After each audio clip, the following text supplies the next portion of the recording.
Welcome to Life's Rich Tapestry, a podcast exploring the narrative of people's layered lives. Listen in on courageous conversations spoken from the heart. Gain insight into another's life as we tackle compelling topics which will expand your mind, help you gain perspective, and might even inspire you to do things differently. My name is Evelyn, and I look forward to your company.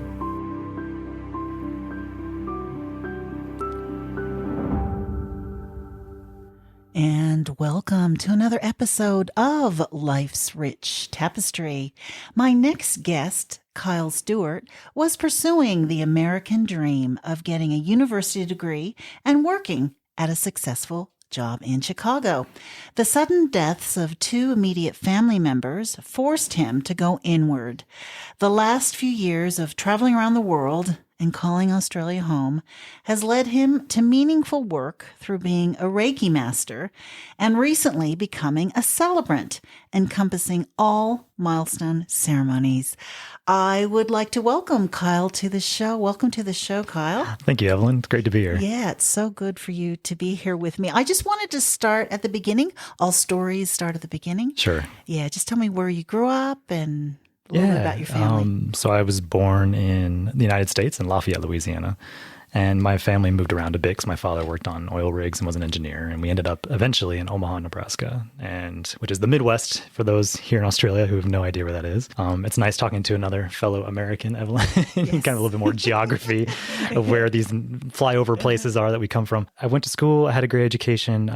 My family was a good family, and I had two younger brothers. And then I was a typical American family where our families were divorced when I was about 8 years old, and both my parents remarried, and I got two more younger stepbrothers as well. And so I ended up being the oldest of five boys, which was a lot of fun growing up in a household with three dogs and four other brothers and my mother and my stepdad. So it was a lot of fun, actually. It was busy. Yeah, I can imagine. Now, where did your father actually live in the same town as well? He did, yeah, up until most of us were into university. And then he took a job down in Texas. Back in around 2004, 2005. Okay. And were you able to visit him a lot? Yeah, absolutely. I ended up doing my undergraduate degree in finance and management at the university, Texas A&M University. I think I was the eighth person in my family to go there. So it was a bit of a legacy pick. And I always had a fondness for Texas. Always had grandparents that lived down in Dallas over the years and got to go down and visit them down to Corpus Christi, into the beach, and really enjoyed being down there. So when it came time to choose a university, Texas A&M felt right. My father was already down there. And so I had somebody close by, a couple hours driving, and it was good. Texas is such a big university state, isn't it? Oh my God. There's so many universities there. I know, it's insane. Absolutely insane. Because I went, as you know, I went to Texas Southwest, State, right? Yeah, Texas State. It was Southwest Texas State when I went there. It's funny how they changed the name. But anyways, so there you go. But it is a big university state. And I loved going to school there. It was very, very exciting. We were always excited to go down your way because we go down tubing the rivers and the Kamal or to the bars near Austin and things like that. So for us in College Station, I mean, it was definitely a college town, and the population of that town would quadruple when school was in session. Exactly. And then it would just be a ghost during the summertime. San Marcos was exactly the same. So you got a degree at Texas A&M. Yep. Texas A&M. Texas A&M. And I ended up getting a job for Ernst & Young in Chicago after that. I did a finance degree. I didn't know really what I wanted to do at that point. I'd always been good at finance. I had done a couple random little startups. I had my own little power washing and deck staining business during my undergraduate degree, just to pay for things and to help finance school. And when I finished, I was like, well, I like numbers. So, and it'd be nice to live in a big city near my hometown, but it was, still in the Midwest, still get the four seasons that I was missing in Texas. And I ended up getting a job in Chicago. So I moved there in 2007. And the work I was doing was basically process improvement, basically helping other Fortune 500 companies figure out ways that they could operate in a more efficient manner to save money. A lot of times that meant us coming in and having deep dives into the way businesses were run, and then trying to figure out where they could make cuts, which a lot of times came down to people. So people, I mean, these organizations that had us come in weren't exactly welcoming, as you can imagine, because that kind of meant where the cut's going to be coming from. So it was from a energetic and enjoyment perspective, it was quite difficult. And because you come to these environments where you're not exactly wanted. You get up at 4 a.m. on a Monday, get out of O'Hare, fly to the next place you need to be, and you work 10 hours, 12 hours a day, come back on a Thursday, expected to go back into the office on Friday to do your networking and all your expenses and everything else. Get your life in order. And so I lived in Chicago, but I didn't live in Chicago because I was in Toronto, I was in Austin, I was in New York, I was in LA, I was all over the place. So I felt very ungrounded. That's interesting. But isn't that kind of the American dream? Like to go to university and then get this high-powered job. Absolutely. And you got this, but you didn't like it. Oh, it was completely unfulfilling. Yeah. It was this American dream. It was like, okay, you did the right things. You got the good grades. I got a job at one of the big 4 accounting firms, which was a big deal for a business student. And I got to go to a big city which had a lot of clout and do this job that everyone thought would be amazing. And isn't that interesting? It was soul draining, to be honest. So it got to this point where I was really quite unhappy with helping rich companies become richer, and it did not feel soul aligned at all. Right. And so I was starting to looking for outlets to do something different. And this is the time one of my housemates and best friends, her name is Stacy. Stacy and I, she was also working, but also a bit bored with her current marketing position that she had. And we started looking at doing different jobs, something we could do a startup together in a really roundabout kind of way. I had a really good friend that was down in Texas whose father unexpectedly passed away, and he was the eldest son and had to take over funeral arrangements. And he was lamenting on the phone about how there isn't he wanted to do a green funeral. And there was this is back in 2007, mind you. Yeah. And there wasn't many options out there, and it was hard to find anything. And he wanted just to be simple and cost effective, but like especially taking care of the planet in the way that they disposed of his father. I got Stacy and I kind of thinking like, oh, well, what if we did something in that space? Because we want to help people in a difficult time. And we were big on doing something that was worthwhile and help the planet. And we got into asking some questions, and family members just kind of scoping out, is this something maybe viable that we could look into? And of course, there's a lot more regulation around the human side of things. And people didn't really feel comfortable talking about when their grandma passed away, and because a lot of them were still processing their own grief and all of that. And so, but it was funny, as soon as the conversation switched over to pets, everyone had a story to tell. Everyone wanted to tell you about Fido and Fluffy. And we looked into the pet side, and being Americans, they spend a lot of money on their pets. They become basically family members. People were doing funerals and memorials and scattering of ashes and ceremonies for their pets. And we said, well, we could be a part of that. And so we can do something way more interesting than these ugly boxes or concrete stone things that people were buying and charging way too much money for. And so we were part of this organization in Chicago that brought together like-minded individuals who cared about the planet.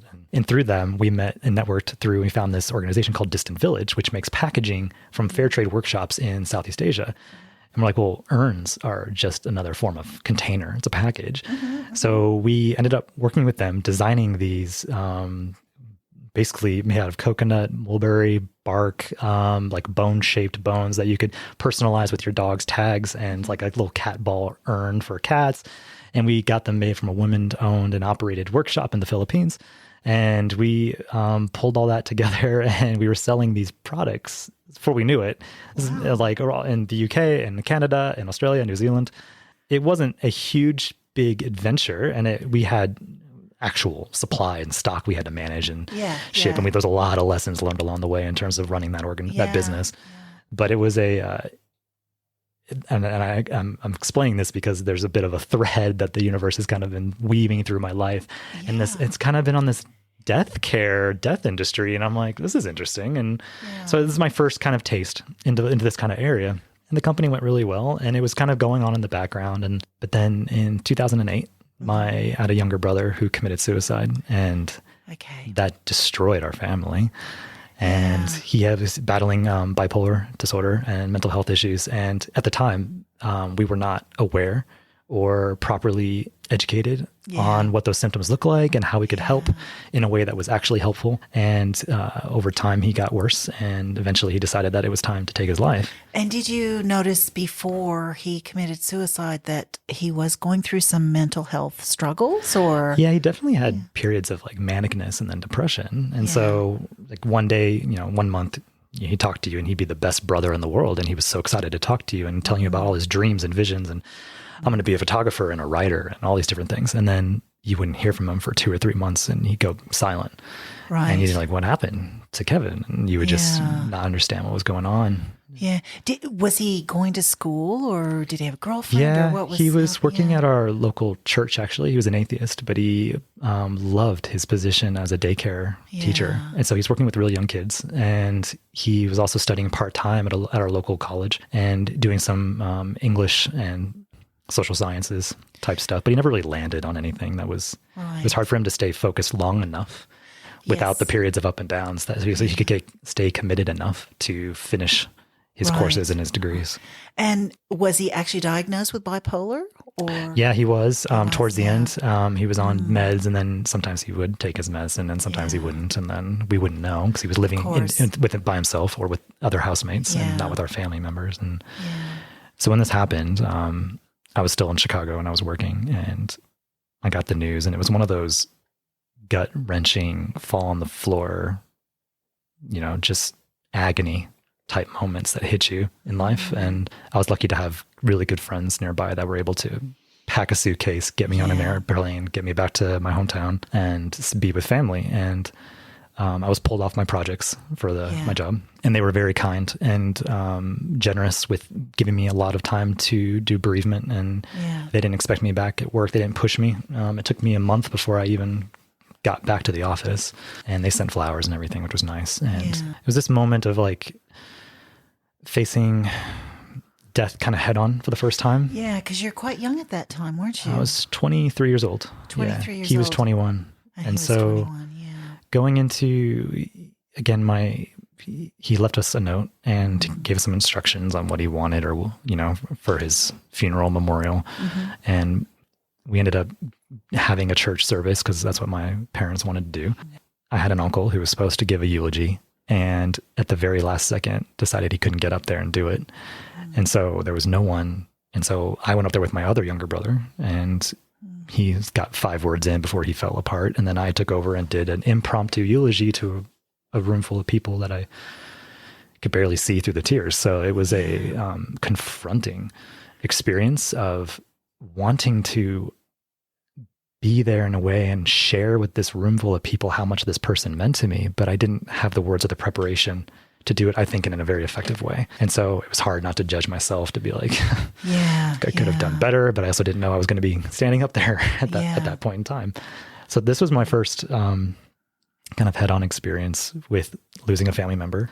When I did get back, I spent a lot of time at home. And then over the next couple of months, I was back and forth every other weekend to see my family and spending a lot of money on flights. And this really kind of got me thinking. And it was like, all right, Kyle, you're traveling around and you're going all over the place and you're paying a ridiculous amount of rent in Chicago to live with these other great people, but you see them only on the weekends and you're exhausted and you're just like trying to sleep and recover and do laundry. And it's like, and you got this little side project going on with the pattern things. And is this what you really want to be doing? Is this making you happy? And it was one of those reflection moments of, no, this is not making me happy or satisfied or fulfilled. And what can I do about it? I'm way too young to like be kind of cornered into a position. And why would I stay with just because the world thinks that this position is sought after or highly desirable, or like I've quote unquote made it in the business world. Like, no, that's not a reason to stay. What did you do then after you came to this realization? What did you do? Did you chuck everything in and decide to travel, or what did you do? I kept up appearances at Ernst & Young. I still had my projects and I kept going.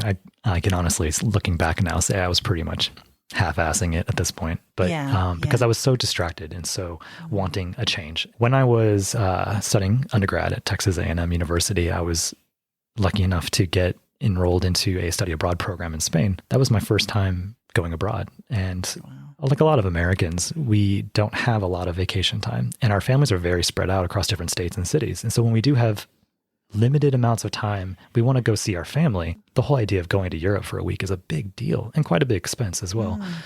So for me, I got my passport. I went to Spain during that undergraduate experience, and I also got to go see Italy and a bit of London during that trip. And it opened my eyes in a huge way to how the world can operate in such a different way and different types of people and different customs and cultures, and felt like, because I was one of those horses that had those like blinders on, right? And you have this idea of the way the world is, and then all of a sudden the blinders are off and you're like, whoa. I can do this. There's so many other things that are out there. If you think you know is truth, it's not exactly truth for someone else. And there's so the world became much less black and white and more gray in a good way.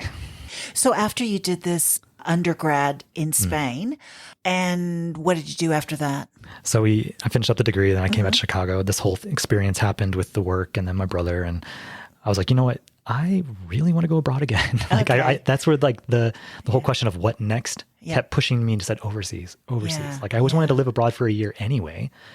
Why don't I go? And I started looking around, and it was a lot easier to get a student visa than like a work visa in some of these countries. So I applied University of Edinburgh, New Zealand, Sydney, bunch of English speaking countries basically. And I decided on the University of Sydney in the end. So about in February 2010, about a year and a bit after my brother passed, I officially left Ernst & Young and said, I'm done after 3 years with them, and decided I'm going to go do this master's in entrepreneurship and marketing at the University of Sydney. I'm going to give it a go. I'll be back in a year and a half. Just going to escape a little bit and see something new and get inspired, hopefully, and see something different. And so I came to Australia, loved it. Didn't plan on loving it as much as I did. And so I finished the degree, and I encouraged my other younger brother and my mom, who again also have never traveled abroad. And I said, come visit me. So they came to Australia for the first, got their passports, came to Australia. We went and did the Bali things. My mom loved Eat, Pray, Love. And then we went to Hong Kong, which is a whole nother experience. And my mom, who's 5'4", felt really tall, and she loved it. And we went back. And so again, it was this process of kind of opening up more of my family members to the world that's out there, and trying to share with them the joy that I felt in Australia and why I loved it so much. I wanted them to feel it, because it's so hard to explain it over a phone call or a video chat. And even at that time, like, FaceTiming wasn't really a thing, and it costs a lot of money to set up video chats. So it was mainly just phone calls and text messages. We had a really great trip, and I came back to the States, and it was November in Nebraska, and it was getting cold, and it was snowing, and all my friends were back in Australia on Bondi Beach. And I'm like, this sucks. Like, why did I decide to come back here? So I said, all right, I'm going to go back on a work and holiday visa. And I did that. And I had great connections at the university still, did some contract work, which I loved, and made more great friends. And then eventually that ended, and I wasn't able to get sponsored, came back home again. And I was like, you know what? Why do I still feel this pull? Why is there a reason I'm supposed to be? I feel like there's a reason I needed to be in Australia, but I couldn't, it wasn't working. And I'm like, come on, universe, it shouldn't be this. Like, if you want me there, like, help me out here. Like, we're bringing the right people and the right steps so I can see the path. And so I said, all right, I'm going to go back one more time. Within a month, there was an opening in the business school at the University of Sydney with an old professor who wanted me to run their entrepreneurship program in the business school. And I was like, absolutely, great idea. Can't wait.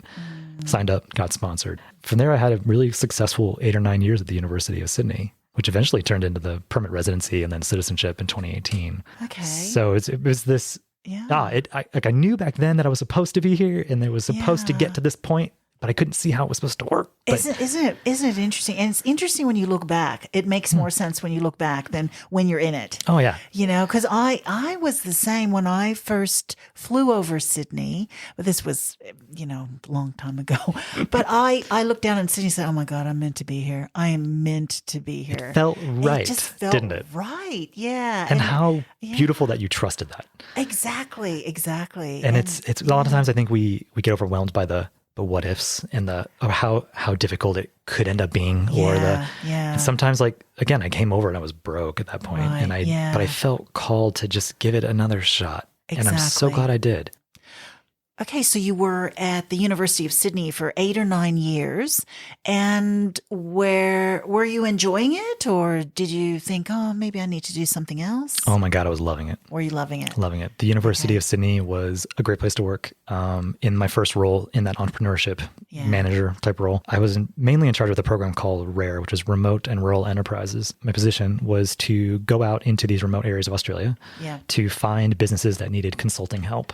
Most of the time they were social enterprises, which really aligned with my soul of like, I need to help people and want to help people build something that's good for the planet, good for people, good for community. My job was to go out there. I would draft up a project brief. I'd bring that back to the classroom. We would pitch that to the students, and we had funding, scholarship funding. So on the breaks, we would always send our students out for at least a week to meet these people in remote areas of Australia. They would get to know them firsthand, meet all the stakeholders, really get stuck into the problems that are there. And it was amazing to see the level of empathy and the amount of determination these students excelled in when they realized, holy crap, whatever I'm suggesting or pitching to this organization, they're going to do. And if I mess this up, I could destroy, I could really harm an organization. So they really got into how important these projects were. And so the level of engagement skyrocketed. And and again, part of my role was students come and go. So my job was to make sure that we had an ongoing relationship with them over multiple years. And so I would come in and we pitch the recommendations, and then the organization would go away for 6 months or so and implement. And then we'd come back and say, how'd you go? Do you need some more help? What's step 2? What's step 3 look like? And I'd bring in the next round of students. And so we were out there with this job. I got to see some of the most beautiful places in Australia. I've been to the most remote, ridiculous places in Australia. And as an American who was becoming a citizen at the time of Australia, it was gorgeous. This country people talk about the United States and the national parks and how gorgeous they are, but Australia gives it a run for their money. This place is a beautiful place. So I did that for 2-3 years. The contract I was on, to get in my permanent residency, though, I needed to be in a continuing contract, not a year-to-year contract. Yes. And so I switched over into the study abroad team. And in this role, again, more travel, but this time to Europe and North America and Canada, because I was going out and speaking with these very high-level positions at these prominent universities, asking them, what exactly do you need to bring your students to Australia? I'd go home, develop it, work with academics, put together the program packages, the mentoring, the accommodation, put a nice little bow on it, and then go back out and sell it. So my role became this kind of salesy program development role. And I loved that because I got to go see my family quite often for cheap and just kind of tag it on to the end of these trips. During this time is when I became a full citizen in 2018. And then I stayed another 1.5 years, 2 years as of doing full degree recruitment for engineering and IT, which again, the market's totally different. So this time I was traveling to India, Indonesia, China, Japan. Wow. So I've had this fantastic 8 or 9 years, like I said, at the University of Sydney, a lot of travel involved, but hopefully making the world a little bit better along the way and helping these students understand that there were other pathways that were not like me at Texas A&M. There was no social entrepreneurship units of study. There was no pathway to doing nonprofit work or, trying to do something that had a bit more of a difference than just the bottom line shareholder value and making money for people who are investors. To work at the university in the business school with these incredibly bright and intelligent students and say, look, there's other things you can do here with this knowledge that, and you can make good money doing it. You don't have to live a pauper, just that you're helping people and showing them that it was literally possible to do and seeing them glow up and get excited about this and then say, oh, maybe I don't want to be an investment banker because that's what the world's telling them they should be. And maybe instead I want to go help out that, that community services nonprofit in Redfern instead. It was so cool and rewarding to see that kind of transition. So you have this amazing job, but what changed? Because now you're a celebrant. So what sort of happened that made you decide, I want to do something differently? At the end of 2018 is when I decided it was time to take a break from the university. I'd been there long enough and they were going through a restructure and it was just a bit internally, the culture was a bit agitated and people were nervous about what was going to happen. And I said, you know what? I had the money saved up and I've always wanted to do, again, more travel. So I was like, I'm going to go do the whole eat, pray, love thing myself and do a little round the world trip, which I had all these points on Qantas that I never used because I was traveling for work all the time. So I booked one of these round the world business class tickets that you can jump around. And, so I did that for 5-6 months in 2019, which was in hindsight, really great timing before the pandemic hit. And in doing that, I got to reconnect with old friends. I got to kind of re-examine again. It was a kind of a reflection point of, is this what I want to be doing? Do I want to go back to the university? Is it time for something different? A couple years prior, before the 2019 thing, I had gotten into Reiki, being a total logical left brain, the logical one, about the world being the way it is. And, science is science. And I was going through a relationship that I needed that was a bit difficult. And I had some chronic pain from a previous car accident. And I was looking for something and to maybe alleviate some of that pain. And so I had a really good friend who suggested, oh, I got this Reiki Master down in Melbourne. Why don't you come down and have a chat, have a session with him? And I'm like, what's Reiki? It's this energy healing. Oh, like it's like a massage? No, not like a massage. So you need to just like lay on a table and he's going to talk to you and he's going to like, just kind of balance out your chakras. And I was like, okay, that sounds interesting. So but my friends never led me astray, and I trusted her, and I said, okay, I was going down to see her anyway. So I went down and had this session with him, and I did not, in that 2 hours with this beautiful human, his name is Brian, I never cried so much with someone I had just met. And he knew more about me in 2 hours than most people know about you in like 10 years. It was insane. And with the way I felt when I walked out of that experience, I felt so light, so lifted, so shifted. I felt like I was glowing and just walking down Rainbow Road. It was crazy. I'm like, what is this? Why do I feel so elated, so different in a good way, so light? And he goes, well, I'm doing a course on Reiki 1 in about a month's time. This is all back in 2016, 2017. And he's like, you should come down and join us for the class. And I said, okay. I still didn't understand what it really all was. And I said, okay, but I'll come back down. Did that. And it wasn't until the second day of the weekend that it finally all kind of clicked. And it was like a superpower had been turned on. And for those of you maybe listening who are unsure about what Reiki is. So Reiki is just the channeling of universal energy. The idea, it all comes down to the premise that everything in the universe is made up of energy, including the chair that I'm sitting on, to our thoughts and emotions, which just have a different vibration. If you practice with Reiki and become attuned to Reiki, you get this ability to kind of move this universal energy into objects, into people, into pets, into and across time and distance in a way that feels good. It's relaxing. It feels like a balancing force is what it feels like. It kind of, when you're out of whack, it just kind of brings you back to center. I was like, okay, I'm interested in what this is. Let's dive a little deeper. I did the course and I loved it. And then the next year after that, I did the next level. And the next year after that, I did the next level. And then, so this is all going back to your question. So in 2019, when I did this round the world trip, I was just wrapping it up. I was working as a barista back in my hometown. I was, mopping floors and cleaning toilets and washing dishes. And I loved it because there was no meetings. There was no stress. When I locked that door, I was walking away and I was done. My Reiki Master and Reiki teacher, Brian Wan, reached out and said, hey, would you like to maybe do the teacher training so that you could teach other people how to do this and help them? And I said, let me think about it. And I meditated on that. And you know what? It felt really good. It felt really aligned. And I was like, yeah, wow, let me come back to Australia again. Yeah. I didn't know at this time I was going to come back. I had my citizenship at this point. I was like, well, I could come back, could not. And I said, okay. So I went out to Melbourne, spent a month with him, taught the courses, did the training, and it was transformational. It was amazing.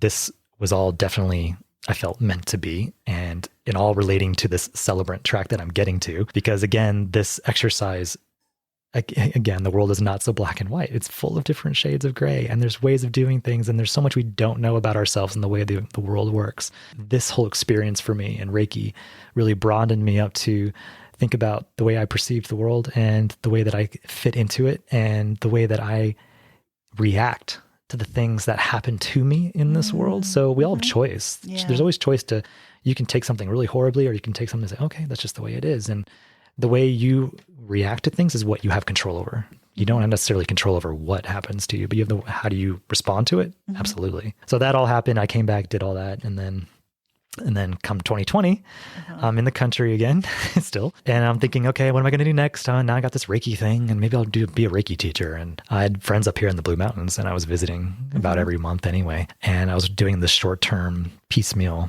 part-time contract at the University of Sydney again, just to help pay some bills. And when COVID hit, the contracts got all messy and they couldn't guarantee extensions for certain periods of time. And I was like, and they started locking us down, and you can only leave your house for a certain bubble of, kilometers. And I was like, this is ridiculous. Like up in the mountains, it didn't feel like COVID was this huge, horrible thing. You didn't have that oppressive, stressed out energy that the city had, because we were all living on top of each other and we couldn't leave, and we only so much time during the day you could walk out of your own home.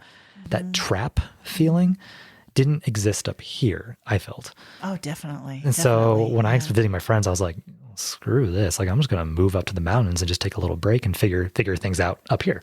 Okay. And instead of just waiting down there where I was stuck, I ended up approaching a bunch of different Airbnbs and, wrote to them through the messaging system and just said, hey, I know COVID's been kind of crazy, but if you're interested in a longer term, quiet, respectful, tenant for a longer period of time, and you're willing to negotiate on the price a bit, let me know. And then you would be surprised. Almost 80-90% responded back. And we're like, yeah, actually, that sounds much safer than and better than having no revenue at all during this period. And no one knew how long this was going to last, or if it was going to be. Some people thought it was a couple of weeks, and I was like, oh, it's going to be longer than that. So I ended up moving to Lura.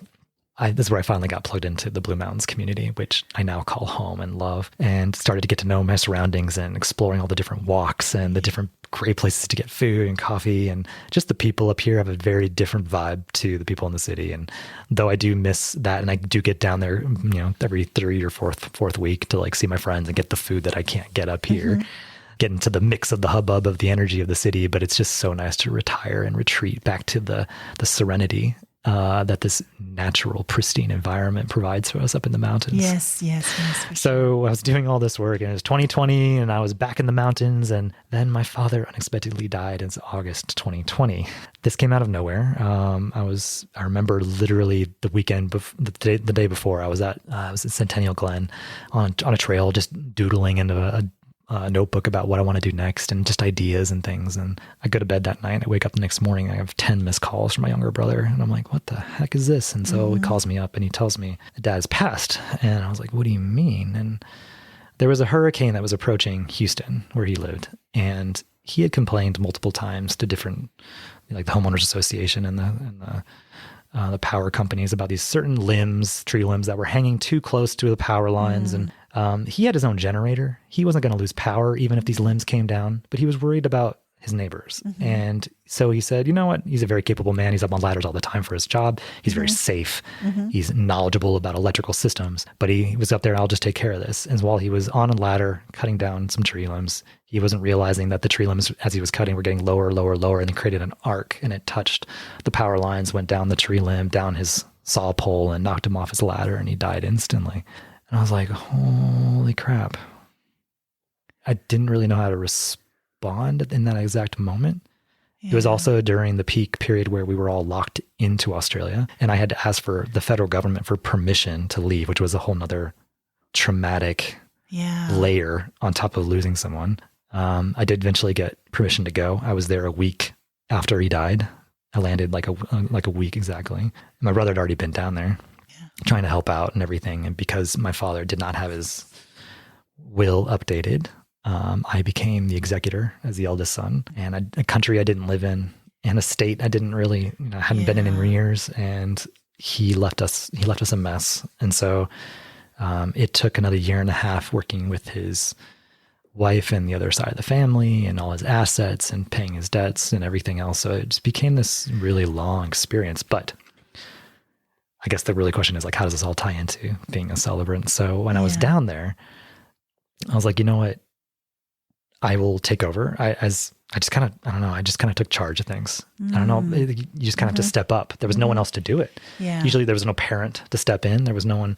My younger brother was lost and didn't understand what he wanted to do with it. And so I stepped in. I wrote the eulogy. I organized a memorial for all of our Texas family.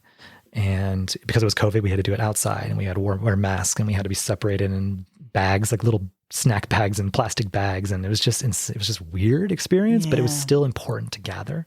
And I felt that. And so we brought it together, and we said some different words. And my dad was a man of service. And so for him, literally dying while he was trying to provide a service to his neighbors is so fitting. And when we got out of Texas and I went back to Omaha, Nebraska, which is my hometown, we had another memorial because there's a lot of family that couldn't travel, couldn't be there.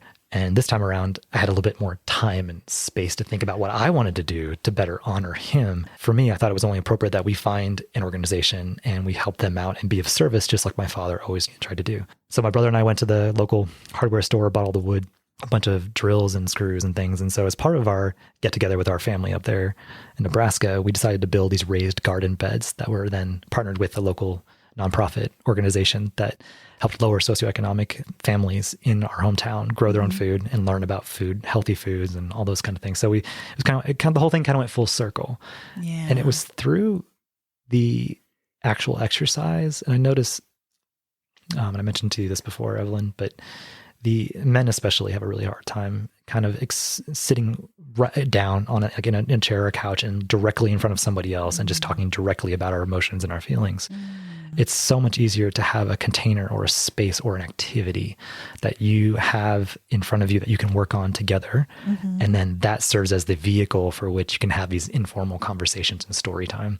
And so for us, being a bunch of brothers and having my dad being a very hands-on, handyman, fix-it kind of guy, getting the tools out, playing with wood, building something felt so natural that then we were able to, okay, as we're doing this activity over the next hour and a half, we could share the stories we wanted to share and we could access grief in a more healthy way. For me, that experience was huge, and kind of seeing how in the past I'd be like, why are we doing, because my experience with my younger brother who committed suicide, it wasn't a great experience going to the church, doing the service. And at the time I was naive and didn't understand how it all worked. It was just young, but doing it in your 30s later for your own father, I was like, oh, now I see why it's so important to gather, so important to have something that you do that acknowledges, and it's a way to access grief, I think, in a healthier way. Yeah, and you need time too. You can't just do things quickly. You need the time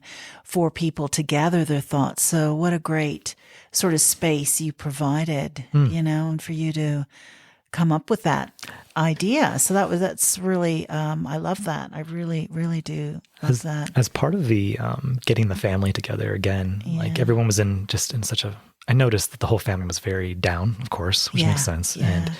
But just the stress of the situation with the other family members and like it was difficult. And so at one point I just gathered them all and I said, okay, well, we're going to have a little impromptu guided meditation. And so I gathered them, we had some frankincense burning and I led them on a little meditation using some of the Reiki skills that I picked up. And we filled that house with loving light and memories, happy memories that we had of him and with each other.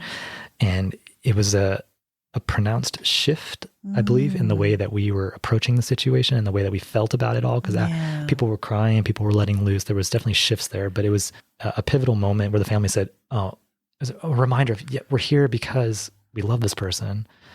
Even though this is difficult, we're going to be okay. And it's okay that we're not okay right now, because we will be okay. So let's take a moment to remember that the real reason we're all gathering is because we love this person. Exactly. And I thought that was kind of beautiful in its own way. And I think you really have to go through it. You can't go around it. And that's what a lot of people do. They go around their grief. So it's triggered in weird moments, random ways, like watching a commercial or going to another funeral. And they spontaneously get into these emotional outbursts. And it's exactly. Like, ooh, and like, do you want that, or do you want to actually just go through it? Just feel it, and just go sit with it. I love that you did that. So after your father's funeral, you came back to Australia. Is that correct? Yeah. So I spent 3 months back home at that point in time. While I was there, my youngest brother decided that he was going to get married in 2021. And he was like, you know what? We'd love to have you be the celebrant for our wedding. And I was like, oh, well, yeah, that'd be a beautiful way to be intimately involved in your big day. And I would, of course, I'll help you out with that. And they were in California, in Huntington Beach. I went home and I was still working on the dad's estate stuff and everything. And at this point, I had a conversation with Brian, my Reiki teacher, and he was very coy, but very cheeky. And he knows me really well. And he was already knew at that point that this was something that sparked my soul in a good way. And he was like, so, how'd you think you went with your father's funeral stuff? And I was like, yeah, really well. I really enjoyed this, and this. And I got everyone together and we did this beautiful meditation. And he goes, And he's like, you're going to marry your youngest brother to his wife? And I'm like, yeah. And he goes, yeah. He's like, how does that feel? And I was like, oh, I know where you're going with this. I'm like, how blind am I? So I was like, it feels great. And he goes, well, back in my day, I used to be a celebrant, blah, blah, blah, in Australia. And I'm like, what does that entail? Because in America, it takes all of 10 minutes in California to sign up. And you just, beep, beep, boop online. In 10 minutes, you're a minister of California. And because you don't do any of the legality side of anything, you're there to present and be like an MC. And then the couple that goes off to the county clerk to get everything, all your actual paperwork signed. And so he explained to me what it meant to be a celebrant here, and how much, it's much different, much more regulated, much more there's, a formal education certificate you have to get. There's the annual registrations. There's the continuing professional education hours you have to do. So then in Australia, people do this for an actual profession. Yeah. And I was like, oh, I could do this and actually make, in this work that I'm finding that I love, and actually provide for myself, or at least part-time, And he was like, yeah. And I was like, oh, I started thinking about it. So I came back to the Blue Mountains, and then I started looking at different courses. And then I went back in April and I did my brother's wedding, which went swimmingly, and it was beautiful, and they really enjoyed it, and the family enjoyed it. And we had a great wedding, and it was something that the family needed after a more, 2020 was very, very difficult for all of us. So 2021, having that joyous moment to get together, especially after COVID and everything, was huge for us. Mm-hmm. So then I came back and said, it's time to get serious. So towards the end of last year, I got really stuck into the course content. Great program that I signed up for, and they forced you to build out your internal processes and your templates, and to go talk with funeral directors and do all these different filmed mock wedding ceremonies, life ceremonies, and I felt really quite prepared. So I am in a fantastic place at the moment, where I live in this beautiful national park, which is a big destination for weddings and services for people coming from Sydney. And I've met amazing people like yourself, Evelyn, who have been so kind and showing the ropes and offering advice. And it just feels all so good. And like, it feels, it's your calling. And looking back at those little niggles you had back, like, why do I need to be back in Australia? Why do I need to be? It all makes more sense now, of course. Yeah, and it feels good. It does. And I'm excited to see what happens next, and to help people design ceremonies that are incredibly tailored and like heartfelt and co-created with that individual or with that family, that really expresses the love and the type of person that these people were. Yeah. So it's the storytelling, and I love it brings me back to this podcast, Life's Rich Tapestries. Like, everyone has this amazing story that we don't talk about. Everyone does. And no one takes the time to say, tell me your story. Exactly. Unless maybe you've just passed, and all of a sudden, so you and I and other celebrants, we're all sitting there taking down notes on these amazing stories. And you're like, wow, these people are incredible. Exactly. Everyone's incredible. Everyone's got such a cool story. They do. And I love your story, how you were growing up in America, doing what you're supposed to do in America, go to university, get a job, but then something happens and you follow that gut feeling, and you travel all over, and there's this calling, and, when things feel finished, you finish them and move on. I love that. I really love that you have the courage to do that. And when like you said something earlier, that the light shifted with the Reiki, that really opened you up to finding something that's your calling, and that.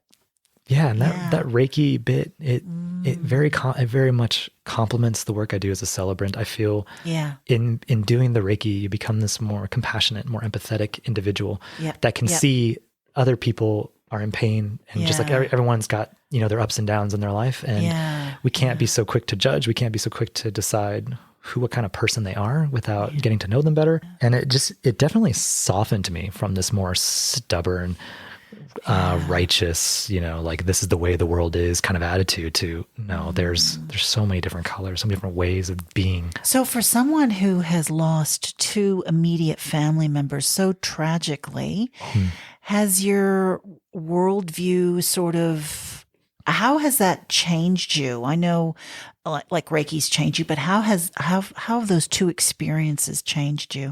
Oh, it's gonna sound a bit cliche, but it's definitely the whole, you only have so much time on this planet, this time around anyway. You should really be making the effort to follow your dreams and put things into motion that are important to you, that call to you. Yeah. And if you feel that feeling, or if you actually take a second to just take a few breaths with your eyes closed and say, okay, I always like to imagine myself doing some future thing.